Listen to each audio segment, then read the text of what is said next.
Welcome back to Jamin's Daily this Friday, September the 4th.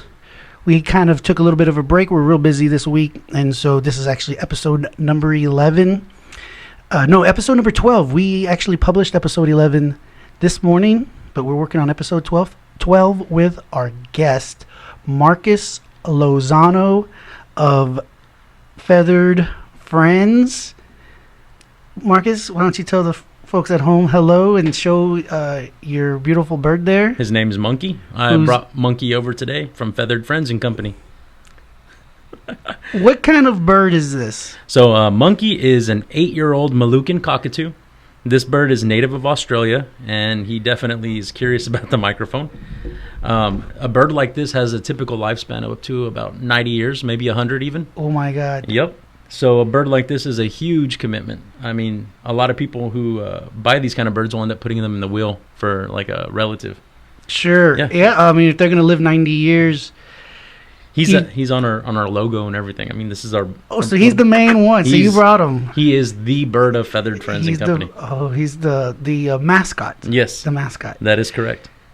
Well, great, dude. I'm glad you came and joined us this afternoon. We definitely want to learn more about your business. I was looking up as you were gonna show up. I was doing some research. All right. I was looking into some of your Facebook. I was like, this guy has 12,000 likes on Facebook. Yep. I was like, what the heck? You gotta tell me. You've been in business how long? And how long on Facebook? So you got 12,000. You need to let me know how you did that, man. All right, so let's start off, if you want, from kind of the beginning. And when I was a little kid, about 10, 11 years old, I had a huge infatuation with birds. And one day, my dad and I went over to a glass repair shop. And the lady had a pair of lovebirds sitting on the counter of her desk. And I was telling my dad, I want a pair of those birds like that.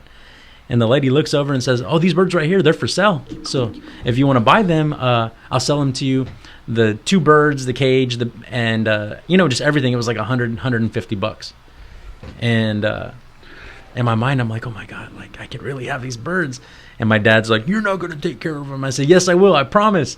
So anyway, he bought them for me. And just so happened that they had babies inside the cage with them too. Like they had little babies in. I brought the birds home, and everybody, all the kids in the neighborhood were like, I want one. I'm like, well, they're $50 each. So, what kind of birds were they? Do you remember what kind of birds they were? They were peach-faced lovebirds. So all the little kids in the neighborhood wanted these little baby lovebirds, and I saw the demand, and I'm like, oh my goodness, these people, they want birds. So, well, let me cut in. Let me cut in. This is going to be like a Pulp Fiction type movie narrative. We're going to go back and forth. That's fine. Folks at home, because me and Marcus go way back. 99? Probably 99, 2000, 2001. So in high school. Yep. And so not that far back, but before you started your business. Right. We had reconnected. We had come across one another again at a convenience store, and you're working with your family. Yep. And I was living nearby. Right. So I'd show up and we would talk. Yep. And you would tell me a little bit about this. This idea. I'm going to start a pet store. Yep. But it wasn't like, so I was like, oh yeah, like dogs and stuff. Like, no, it's going to be for birds. We're going to do like a bird pet store. And I was like, okay. And I'm a nice guy, so I'm like, yeah, man, good luck. Yeah, back home. I'm like, this guy's crazy. But you knew what you were talking about, man. I designed this whole thing like in my mind. And the reason I was there with my uncle was not just as a job. It was because I was watching the way he was operating a small business. Operating. Sure. If I did not work there, I wouldn't know the business end of it. Mm-hmm. If I didn't work at the Middle East market, I wouldn't see how he brings products in and sends products out, and then churns that money around and buys 2 more of the same product and pays the bills. I was watching everything and seeing how it was flowing back and forth, and that's where I got the actual idea.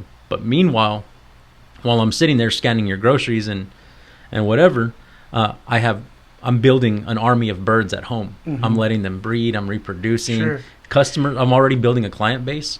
Customers are coming to my home, seeing the way the birds are raised, how clean it is, how neat it is, how.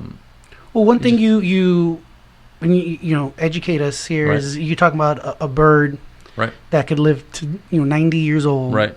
I know I'm not even going to ask, but I know they're worth. They're not cheap. No. They cost a pretty penny. If you want like an estimate, this guy'd be worth about $5,000. Right, and for something that's going to live for 90 years, that's not a lot of money if you think about it. Mm-mm.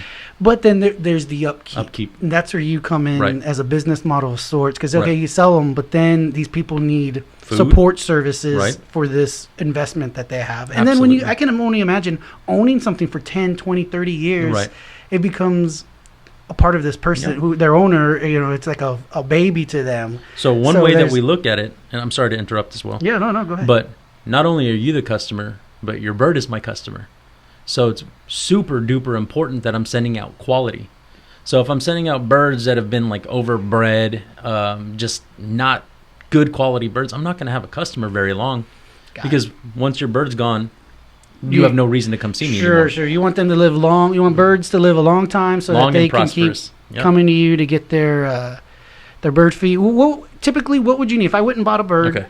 So first off, what would I need? If you call me and you're like, "Hey, Marcus, my daughter's turning 12 and I want to get her a bird."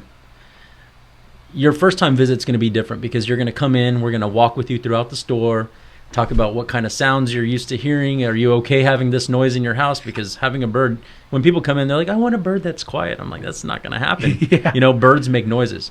So we go through everything with you. I mean, you're going to get a bird, you're going to get cage, you're going to get food, you're going to get toys.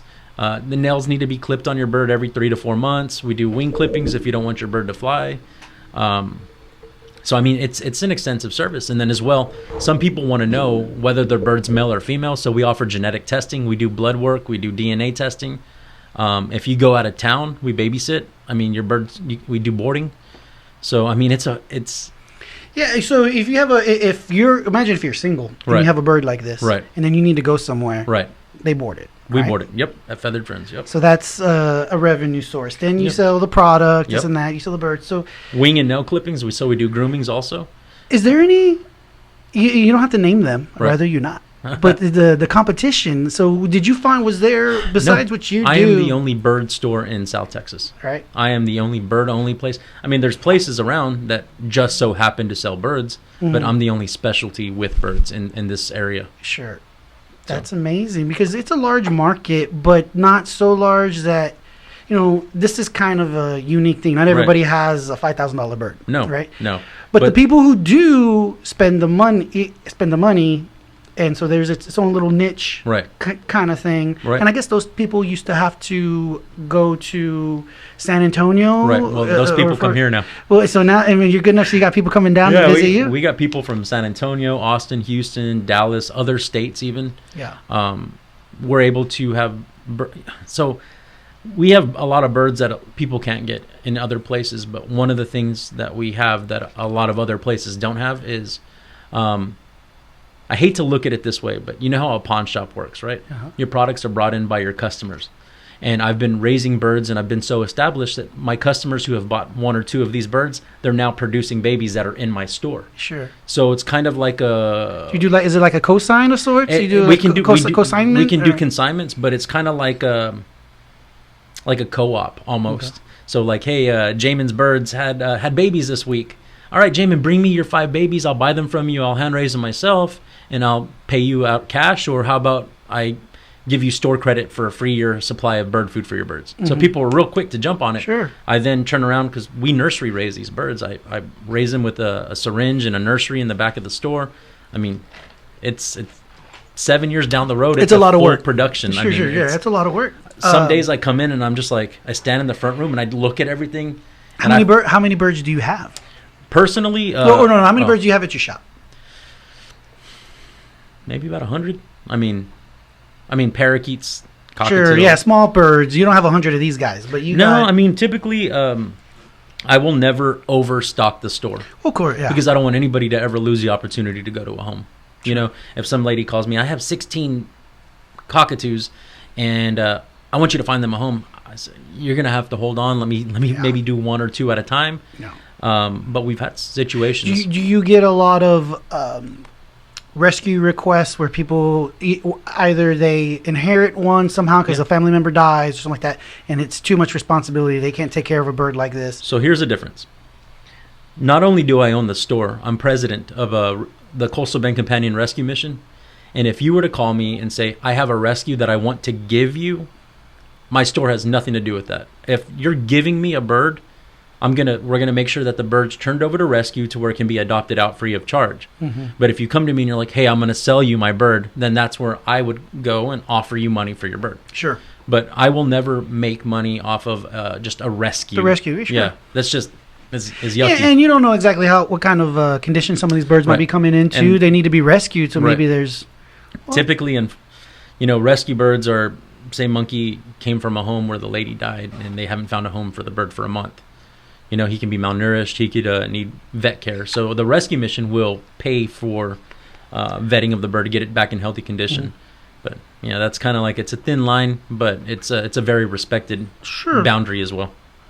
Well, and anybody who's going to try to find or nitpick on that has I think ulterior motives to begin with. Right. But unfortunately, so because we do take in birds that people have not been able to care for properly, sometimes we get birds that have, ruffled feathers or they look not so healthy, and I have to nurse them back to health. And it's unfortunate. But we've had a couple of birds in the store that people are like, oh, that bird's sick, you're not taking care of it. And I'm like, wait, that bird just came in like 2 days ago like that, and I'm doing everything in my power to make sure we can nourish it back to health. And luckily we've had, success. Well, hopefully now as well, as when you're out here and you're spreading the word, more people will know. So when they go into your store, they see a bird who may be having some issues, they know it's not always because they're being not because they're being neglected here. They're rescued. Because they had been neglected, and now it takes some time for them to recoup. To recoup. That's right. When did you? So we were talking about how when I was seeing you there at Middle East, I want to say this was like 2011, 2012. It must have been 2011 or 12. Yeah, that's when I worked there. Okay, so you got a good memory. Yeah, it was 11, 12. How long have you been in business? When did you start Feathered Friends? Feathered Friends and Company was established June 4th, 2014. That's the day that I opened. I'm sorry, June 8th. That's the day that I unlocked the doors to that store and went into operation. And did you... how did you start out? How many birds did you have? Was this you, one other person who was working with you part time? Or did you get some investment so you were able to just go full blown and have everything ready? To be honest with you, it's kind of sad, but it's the truth. So when we opened the store, keep in mind I was telling you that I was raising birds from home, and I was selling them out of the house to make money in order to open the store. So what I did was for like 6 months before the store was opening, because I knew it was happening, I didn't sell a single bird because I wanted to make sure that there was birds in the store on opening day.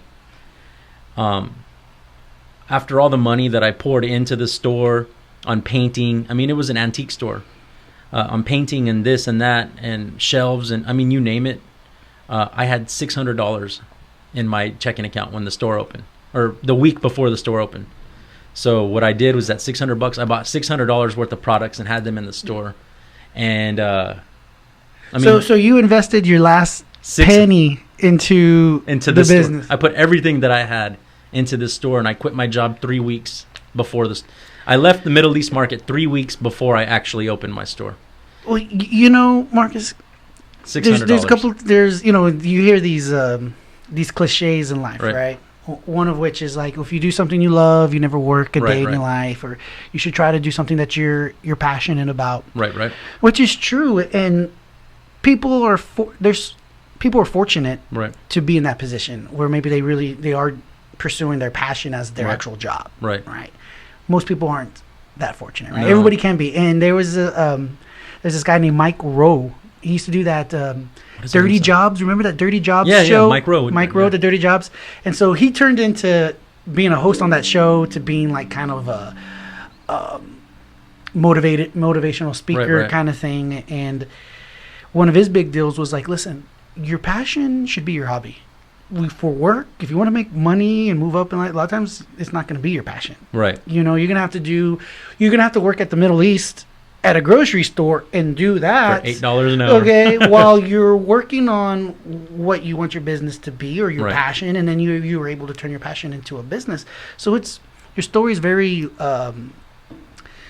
motivational, like Right. say, from the point, not like we're changing the world, but Right. from a bit small It's changed business, my world. from a small business standpoint. And I'm sure you owners of your birds or the people you sold birds to, it changed their world too, because I'm sure they love these birds. We have a huge following and a bunch of support. But from a small business standpoint, for me, and looking at how I start a business or run a small business, and so for you, from the very beginning, from when you planted that first seed in my head about, Right. hey, I'm going to start a bird business, to now here years later Right. with clientele, established business, employees.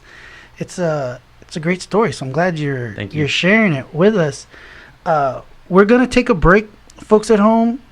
When we get back, we're going to talk about me and Marcus's origin story.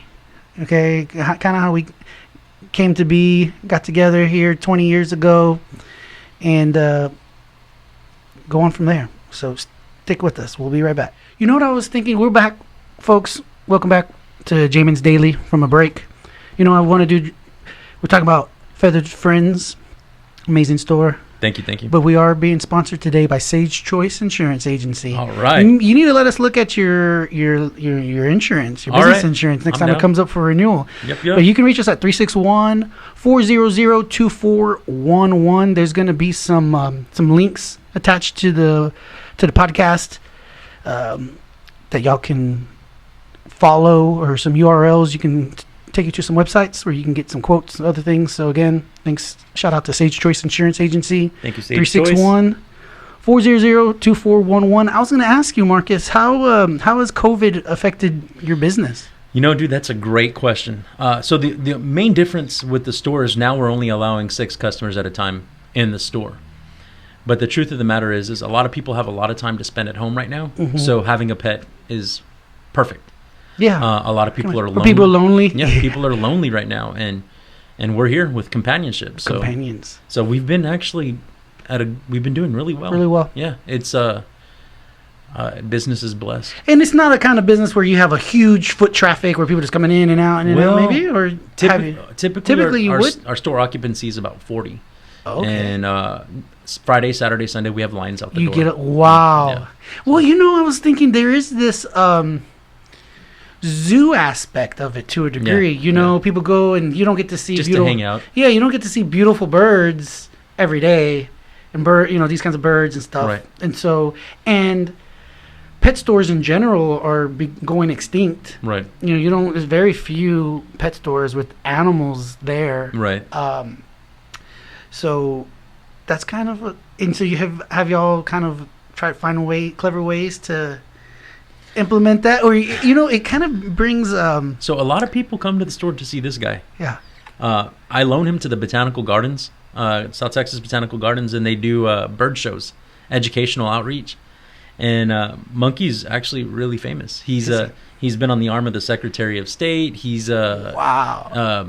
city council people. Does he have his own Instagram page? No. He could blow up, man. That's what you need to get. I don't want him to blow up on a separate aspect. I want to keep him with Feathered Friends. I Company. see. Yeah, you don't want him to get too big for his britches too. Yeah, So you might start getting some offers to do some other commercials. Or He's been in a movie. He just did a movie. It's on a YouTube called Enchantrum. Believe it or not. We'll put it on here. Yeah, We'll yeah. put it on the podcast, and you're gonna have to post production, Yeah, of Marcus. course, You got to of send course. me some I'll send you the information. movie. He did so we did can- a cameo. A cameo. Yeah. Sweet. Yeah, so- What kind of as the owner and handler? Right. Did you get any kind of swag? Any from the movie? Did you get Did you get to go to the premiere? I was in the movie. Did you get? All right. I was one of the stars of the movie too. Snap. I co-starred in it with a young lady by the name of Emma Schmidt. Well, So it where was are amazing. we? I'm sure other people know, so it's not like we're breaking news here. Right. But this is breaking news to me. So you were in a movie. Right. And Yes. this movie was on YouTube. It's a little. From it's- when? From how long ago? But okay, whatever kind of movie it is. It's a short film. Short It was film. 11 Short. minutes long, Short film. and we did it for. See, they used to have CC 7-Day, like it's a 7-day film festival. Yes. And they'd have tons of people, but because of the pandemic, It's funny you mentioned that because my producer and my brother-in-law, he was my guest last Friday. Really? Seth Kaler. Okay. He was actually part of that group, or had been part of the whole that 7-day thing Right. festival. I forgot the guy's name, Joe Hillier or something. Ethan, can't remember. He's like a professor of media at the A&M Right. Corpus Christi. So they were all childhood friends, and so he was actually part of that for a little bit. So that's good that you mentioned. Well, CC 7-Day kind of lost out because of the pandemic thing. Mm-hmm. So a group of people put together something called Filmdemic, and about 7 teams made these short films. And this guy, Pablo Schmidt, Okay. he produces these amazing films and directs them. And I was asked, hey, can you would you be interested in playing a professor? Okay. Or a psychologist is what it was, Dr. Yakov. And I was like, yeah, sure. So I was psychologizing a little girl who turned out to be a witch, and she made this bird disappear on my reappear and disappear on my shoulder. And anyway, it was great. I mean, it came out Saturday, and we've had a couple of 100 views. And So it just came out too. So Saturday. Perfect. This is perfect for that because we're gonna try. We're gonna put some credentials on here so people can find a way from the podcast to go link to it on YouTube. All joking aside, and a shameless plug, that little girl Emma, she's gonna do something someday. Is she? She's gonna be an actress. Yeah, you'll see her. I mean, Well, folks at home, you notice. So we're using this new software because we're not just now. Thank you for joining us again in person. of course. Because of Corona, we hadn't been able to have people in. So I had been using Zoom. So now I'm using this and working these transitions. I made the joke over the weekend that I was just going to put like a random timer on it. So Right. this goes back and forth, Right. forth. Because I'm getting mixed up. Sometimes you'd be talking and I'll have it on me. And then you're talking and I have it on me. Back and forth. The opposite. The opposite. Yeah, I was getting It's all confused at first. So It's okay. bear with me when you watch this later on. You're going to be like, what the heck? What's going on? But okay, well, so Corona, the good thing is it hasn't been, you're not like in hospitality, restaurant Right. stuff where they just been devestated. But Yeah, in this situation, it's hurt my uncle, unfortunately, but Yeah. I think they're gonna recover. Yeah, I think we can always hope. We can hope. Yep. And I think it's gonna. There's a vaccine and all these other things coming around, so I think everyone's we're almost there. We're almost there. But let's let's go back in time. All right. Let's go back in time, Marcus. Ray High School time. Ray High School. Oh man, 2000. Back when I was homecoming king. Okay, when I was queen. I was right. We didn't know then, but back when I was homecoming queen. See that you got me saying I'm queen. Homecoming king, hanging out with our buddies. Yep. We used to head out to Marcus' house. Yep, We had friends over, chill. Did you have a pool table? I did. We played pool. I had the house with the pool table, looked like a party house. Yep. Yes, so we had a lot of parties and get-togethers there. Sorry, Dad. I'm trying to think. You're right. I was gonna say. So how did that happen? So we were at the same school, had same friends. We went to Ray High School. Let's say 2000. What did you graduate? 02 or 01? 2002. See, I was 03. So I was a underclassman compared to you. But it's funny because I really enjoyed having parties, dude. I love people. I love being around people. Mm-hmm. I don't You're know. a people person. You're a people person. Yeah, People gravitate to you. You have a good personality, so people Thank have you. fun when they're around you. So that's good. Yeah. So I always was, there was always something going on with me. Mm-hmm. Always some kind of party, or everybody come over watch movies, or I've always been the guy that likes to get everybody together, and it's still that way. The funny thing compared to then and now is I'm 7 years sober now. I haven't had a single drop of alcohol. I don't drink. I don't. Okay, good to know. We're learning new things. I did not know that. I honestly think it's no wonder that I've been sober 7 years and my store's been open 6. Yeah. So when people are like, "Hey, people ask me all the time." Over the last few years, I mean, like I've done leadership Corpus Christi and Corpus Christi under 40, and just all these awesome things that I've been able to participate in, and everybody's like, "Where the hell did you come from?" Sure. And I'm like, "Well, I was born in 2013, so you know." Yeah, what I mean? So you're saying when you got sober, it allowed for you to be more productive. Correct. And do all the things your full out. potential. Yes, all the things that you could have done or had the ability to do, potential to do. Alcohol was my kryptonite. But it was holding you back. Oh yeah. Well, I'm glad. The great thing about that, Marcus, is that you overcame, or you came to that realization. Right. You overcame it at a young age. Yep. Some people, unfortunately, And God willing, you stay that way. You know, That's you have my people. plan. Obviously, that's always everybody's plan. But you know, you have some people who go through life, and you know, they don't come to this situation, this realization until they're 50 or something, right? Or they come to the realization at 40, but then they constantly relapse to it. Yeah, and they relapse. It's one of those things where they get sober for a little bit, then they go back. They get sober a little bit, they go back. Right. So you've been sober 6 years, 7 years. Since January 23rd, 2013. And the business has been started and growing since then. Yep. You know, I have no problem. I'm happy for you. I have no problem with other people drinking. I have nothing. It's just for me. I'd rather not. I'm glad you brought this up because this is something I haven't had an opportunity to talk to about somebody who could relate. When I go jogging, I'm listening to music, and I sometimes I'm listening to something on YouTube, and you get these the ads, right? Right. And so I don't know why I got this ad, right? But I get this ad, and it's about a boot camp, like a quit drinking boot camp. Okay, quit drinking, and so I look at it's one of those ads that's like you have to hit the skip ad because if you don't, it's gonna last for like 2 minutes or something. No, yeah. It was one of those. So there's this guy, and it was all for like it's like a traveling. It's like one of those real estate things where they show up and they teach you how to flip houses or something. Right. So this guy goes all around the country, all around the world, really teaches people how to quit drinking, I guess, and not be bitter about it. Right. Because so I started listening to this ad, and he was talking about how so you stop drinking, but you still like to be around people. You still want to party or socialize. I won't say party because we're adults. So, but you want to socialize and do adult things. Of course. But just not partake. Right. And one of the things that this guy was talking about with people who have a problem with their sobriety or drink too much, right? Is that whenever they decide to get sober, they become what he calls a dry drunk, right? Being dry drunk, which means you're sober, but you still have all this the anxieties and all the different things that were causing problems, which led you to drink because you're not happy not drinking. Right. So a lot of people will stop drinking, but they wish they could drink. They still long to drink. The whole AA where like you have to not be associated. There's some alcoholics out there who can't even be if there's alcohol in the house, they can't. They just can't be in the same. Calling their name like a double cheeseburger. For me. They can't even be around all those kinds of things.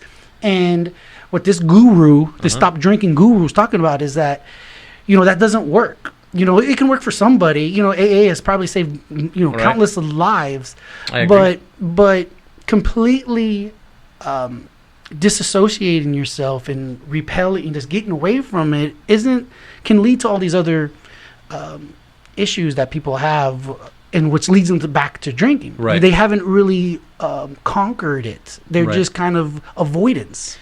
And so you're telling me, so you've been sober. So what I can tell you is that my life is so drastically different from before drinking and then after that is my motivation. Yeah.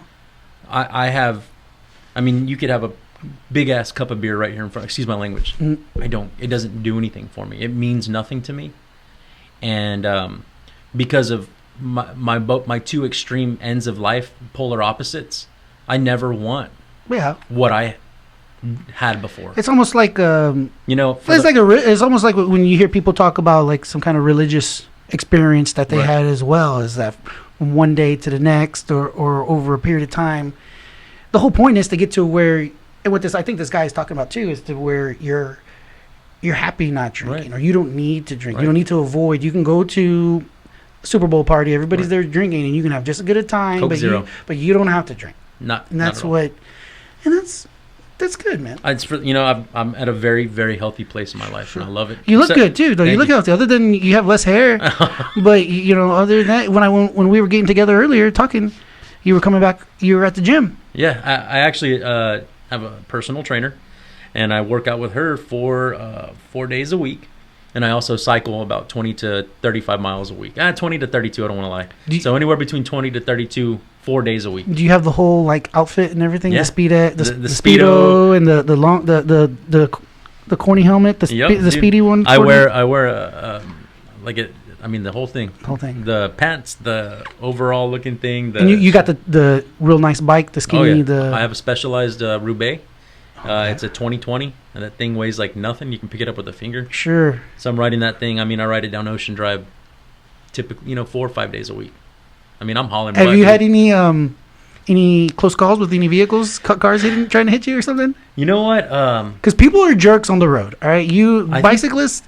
I can see how somebody would want to run them over. Texting and driving is the problem. There's just people not seeing you and being distracted. Texting and driving is a big issue. Distracted driving.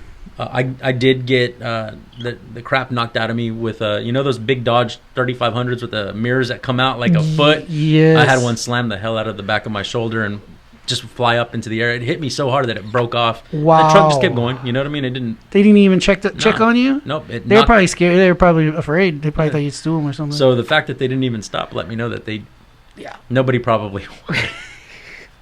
That's terrible, dude. So I'm like way over in the curb on my bike, and I kept wondering, man, I'm getting like 4 or 5 flat tires a week. It's because I've been riding inside the gutter where all the broken glass and crack needles are.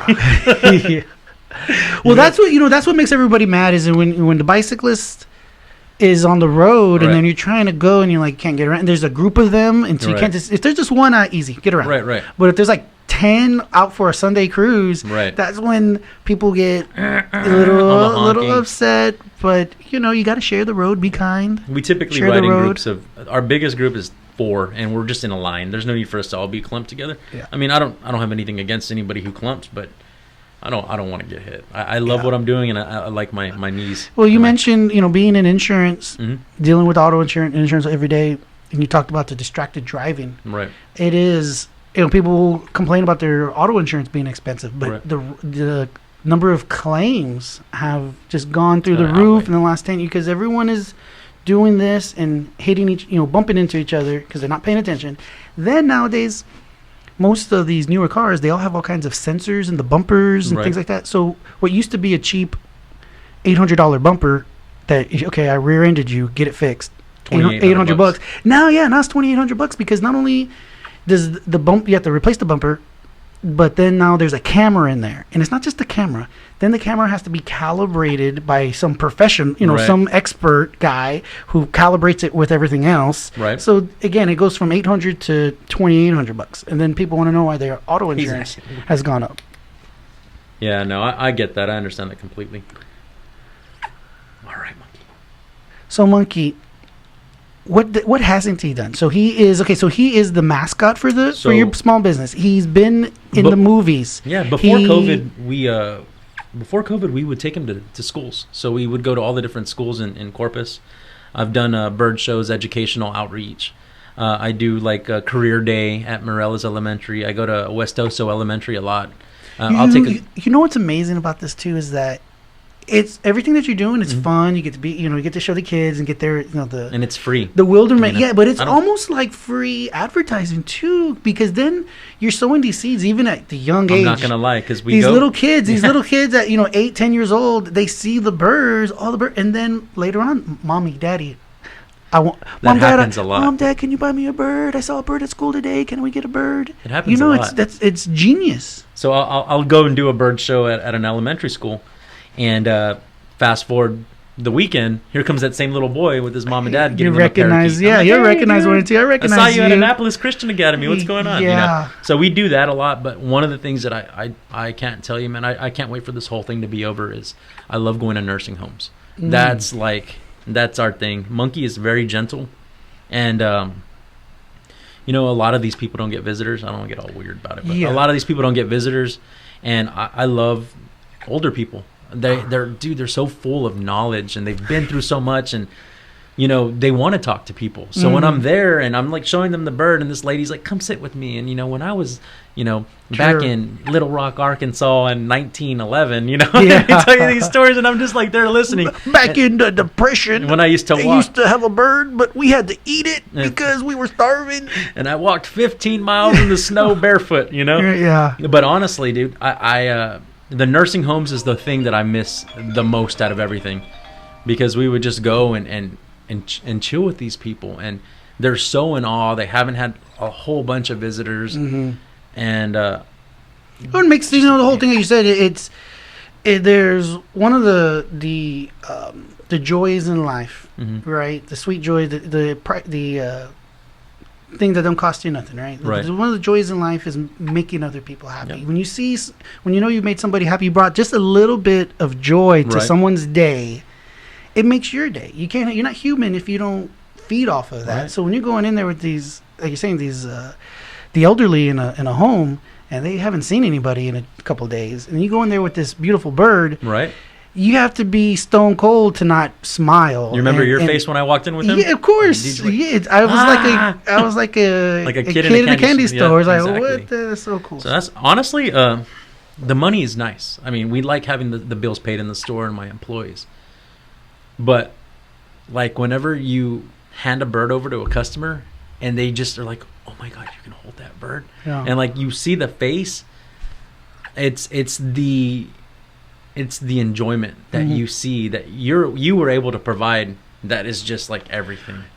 Holding a bird is so just not it's strange It's to most unusual. unusual to most people Right. because every bird, it's like holding a fish. You know there's fish. You see a fish. You know where they're at. If you stick your hand in the or you water look- and it comes to you, and you look at birds. So you see birds in the sky every day. Everybody sees a bird. right? But the cool thing about birds is they're fleeting. They leave. They go Right. places, right? But when you actually have a bird, when you came in and you said I lit up like a little child, and you came straight to me and you just handed him to me, and he came on, and so here I am holding a bird, and it's this strange. It's a very cool thing, you know. I almost want one now. This is You told me we're gonna have to talk I might about a have bird. to look at a bird. I'm telling you, and another really cool thing is children who have sensory issues, on the scale of autism or any disabilities. For some reason, birds tend to connect very well with these children. And I mean, I've seen, like I've had customers come in, my daughter has, Asperger's or a certain on the spectrum of autism. And she's responding very well to the parakeet. She's learning responsibility. She's learning maintenance. And I mean, we've had several of these things come up. And I mean, being able to be part of that, I mean, that's another big bonus. So, Certainly. yeah. No, I can. I won't even try to speculate as to what the bird can do or what Right. the specific child is finding in the bird. Right, but right. who cares if it works? It works. You works, know, of if course. children if it finds a way to bring them some kind of calming, some kind of they're something, then extremely enriching. Sure. The responsibilities is a big one. Teaching kids responsibilities, but it's a pet that can talk too. Sure. He doesn't Can- want to talk right now. I wish he could talk on command, but a lot of these birds, they learn to speak, and it's Is it mind-blowing. is it particular? What kind of breed of bird is he again? So he is a Moluccan cockatoo. A Moluccan? Yeah. Where's Moluccan? From where? Where would he Australia. be? In Australia. You said So that. this would Australia. be like if you're hanging out at the park in Australia, sitting down, eating shrimp on the Barbie. And this would be somewhere along like not like in the outback where it's super along burning the hot, coastal but along the areas. coastal areas. Yeah, right? they're more towards like not on the coast, but more not in the arid desert. Arid desert. Yeah. Monkey or powder. Anyway, so as you can see, if you see me wiping my face, it's because Monkey is covered in a white powder, and it's flying I can everywhere. see a little bit. It's part of what keeps him dry. And as I'm talking, he's over here blowing it on me and this and that. Is that part of to help his skin or defense his mechanism. yeah. So in case like he gets wet, it kind of helps beat off the water so that he can still fly. All right, Monkey. So you didn't put that on him. That's just what's on. That's his natural. That's his natural. There's natural glands that cause this powder to develop everywhere. And I can go under his little wings. It's almost kind of like a shedding, like a baby dog was- powder. You Yeah, see I that? can see your hand for sure. It's definitely like baby powdery. powder. Yep. That's And so it's cool. kind of like I said, like a defense mechanism. Helps keep him dry and cool. And Like putting on baby powder. When I put baby powder on myself, I feel dry and cool Yep. too, man. It feels good. I wish I didn't have to put it on. I wish my body just Dude, made it like Monkey over here. This Nope. bird making dude, I have to his put own it baby, everywhere, dude. making his own baby powder. Jeez. I mean, you can see the powder all over the clothes. But yeah, so he's got a really funny story if you're interested in hearing it. We want to hear it. So he came into the store about 2 months after we opened. And he came in from somebody who... the story was he came from somebody who found him in a bar in Rockport. Okay. And he was all yellow and dingy, and well, we had him up for sale, and we sold him to a family. And this older gentleman came in and bought him, and he wanted him. And the thing is my husband RJ was in love with this bird. You can't sell him. You can't sell him. You can't sell him. Please don't sell him. Yeah. I was like, babe, we got to pay the bills. Like, we're just opened. RJ wanted to keep every bird that came in. Like, every bird. I want to keep him. I want to keep him. I'm like, dude, how do you expect for us to pay the bills? Like, what are we going to do, you know? So we sold him. And a year later, he came back because the old man said he couldn't handle him. He was just too heavy. And, I mean, he's been on my arm. You can see the little claw marks, this, that, the other. Sure. So he came back in, and RJ's like, oh, he came back to me. Like, this is awesome. I get to keep him. And I'm like, we got bills to pay. Yeah. Like, there's no way. So this family comes in with a woman and her husband. A girl we actually went to high school with purchased him. And he's the sweetest bird in the world. And for some reason, he kept biting her. I mean, like, biting her, poking holes in her. So he came back, and I said, you know what? You can have Monkey. Yeah. He came back for a reason. Yeah, if he came back 2 times. He needs to stay with us. Yeah. Like, he clearly is happy with us. So we've had him. I mean, he's ours. You couldn't offer me $1 million. Sure. Yeah, he's invaluable. Yeah, he's not only invaluable to you as your personal bird and, you know, a family member, but to your business now. Yeah, people recognize him. Like you said, you take him to do all these different, you know, events and things. He's on a huge billboard on SPID. I mean, he's a popular little boy, but we love him. You know what I mean?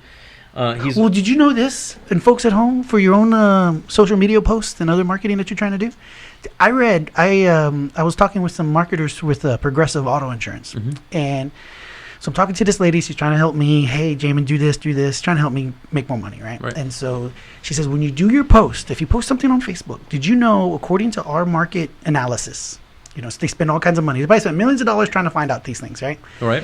That if you post, let's say you post a photo of yourself about my business, whatever it is, and then you post it, and you get X amount of engagement. Right. But if you post that same photo, but in that photo now you have like a monkey sitting on your shoulder, right? Like or like a lizard on your head, like the monkey I posted on my shoulder yesterday. Exactly. Okay. The number of engagement goes up like 28%, like all the time. Like, you know, like 28%. Nothing else changes. The context, the wording of the ad, whatever you posted, whatever, nothing changes other than the fact that you put the animal on you. Right. But you get 20-30% more clicks. Really? So I was telling people, I was like, dude, I need to get us a mascot. Like, I need to get a bird, a ferret, or something small, maybe a bird. I know a guy with a bird. Yeah, I know somebody who sells birds, and so I can, when I do all my posts, I just have the bird on me all the time, and I'm guaranteed to get 20-30% more engagement. That's what I was told. I can help you with that, and just put like a little sublink of Feathered Friends and company. I've always wanted, Marcus. I've always wanted one of those. Because it's always very like it's very James Bond like villain type. Like, I want a crow, like a black crow or a blackbird kind of. Like a raven. Like a raven, yeah, like one of these ravens that just long beak, just right in the eye one time, and that's it. It's over. Really? Oh, is that why you don't? Yeah. That's why they don't sell. It's illegal. You know, you can't. Oh, really? Yeah. You need to get a rehab license in order to have a what? Like a grackle. A crackle. A grackle. A grackle. Yeah, we don't got crows here in Corpus. We got grackles. Yeah, right. Little black and brown birds. Yeah, but that's the story of little Mr. Monkey and how he came to be. He's a wonderful, wonderful bird. Well, that's a good story. Thank you, man. I appreciate it. And hopefully, and it's barely, here's the thing, folks at home, and I want to thank our guest, Marcus Lozano, for joining us, owner, operator of Feathered Friends and Company. Yes. Right? Feathered Friends. I seen your bus stop. Really? Seen you had a bus stop. I don't know if you still have them, but you've had some bus 30 stops. 30 of them. Yeah, you've had bus stops. I see them. I see the bus stops for sure. It's funny because we ran a marketing campaign. And we got bus stops, we got TV commercials, we got billboards on SPID and Crosstown and all that fun stuff. But when we put the bus stops up, it's weird to hear your voice. It makes me feel like I can't talk right. But it's weird when we put the bus stops up. You're not gonna believe we had bus drivers coming in to buy birds. Oh, somebody wanted to buy. They see all these. Yeah. Oh, I'm like, what do you do for? Oh, believe it or not, I'm a bus driver. So we were selling birds to bus drivers first. Yeah, it was funny. That marketing that's the sign of a successful marketing campaign when the bus driver comes in to buy a bird. Yeah, so I'm one of those people. I ask every single person, how did you hear about us? Where did you come from? Because I want to know what's working. Well, what's you saying that, or these are all the things that I hear other small business. And that's one of the reasons why I started this podcast. I wanted to have people in sales, people in small business, because it kind of motivates me, because I do the same thing. When somebody calls and wants a quote, I ask, well, how'd you come about calling me today? Were you referred to by a friend, you're an existing customer, whatever, because you need to know. And that's the simple thing that people in business, small business people in business do, that obviously it's coming second nature to you. But it's not like you went to business school. You got some 4-year degree learning how to do business. I have no college. But right out of high school. I'm glad that you brought up how you had a mentor, and you kind of like an internship there with your uncle at the Middle East market. The Middle East market. He's been successful for a long time. Yep. And the cool thing about his business is very transactional. It's like you said, you bring in product, you're selling product, you got customers in and out, you got to keep inventory, kind of stuff. Not every business is like that. My business isn't like that. But your business is there's aspects of it that way, and so you got to learn on the job. And I've had a lot of people ask me, like, how is it that you're doing well in what you're doing? And I said, what the main thing is you need to be part of the community. Mm-hmm. You need to, don't be afraid to give, because the community is going to give back. Yeah. The more that we bless people, it's coming. It's coming. It's returning. You sow the seeds, and now the harvest is coming in. Don't do things and expect things to happen for you. Do things because you want to. And well, I think some people people don't know that there's. I guess right away people will just think, well, is there a large enough market? Can you make enough money just from birds in Corpus Christi? And the answer is yes. Yeah. Folks at home, we're doing well, thank God. But like I said, don't go buy a bird. Thank you. Everybody at home, go get a bird, and expect a $5,000 bird. We got birds that are $12.99. $12.90. That's the kind of bird up to $12,000. Can I buy? So can I? Maybe I should just buy like 100 $12 birds. That'll work. Just have like a flock of them. What is that? $12,000? That would be $1,200. $1,200. It's still early in the morning. Yeah, I'm sure you have a, like I do. I have an accountant and a bookkeeper. Yes, I don't need to do much math. Our accountant he's amazing. He does. Thank God. I think most people in small business love their accountant. Dude, I love my You either love them or you hate them. I can run a business. I can educate people on birds. I can raise a bird. But put me in my back office on that paperwork, and I'm like, what's going on? Dude, that right there. Yeah, let me get away. Well, that's good. That's why, lastly, we'll finish this. We'll wrap it up with, you need good people to rely on, to work for you, work with you, in order to do all the different, like you're saying, the administrative parts sometimes, and this and that. So it's good. Hopefully I'll be able to get into. My employees love me, so that's that's always a good sign. Yeah. And hopefully soon I'll be able to utilizing my iPhone. I bought some equipment that I'm trying to utilize. What's it called? Kind of add into the podcast as well. Different angles, different camera shots. So maybe what we'll do, folks at home, is we'll go visit. A field trip. We'll have a field trip. We'll take the camera and then we'll edit it into a normal episode. But it'll be like a follow up. And we'll get to see not just your show, but the employee, not your shop and your employees and the beautiful birds. So, folks at home, thanks for joining us today. Thank you for having me, Marcus. Thanks for being here, Marcus Lozano with Feathered Friends and Company. Stay with us, folks, because the best is yet to come.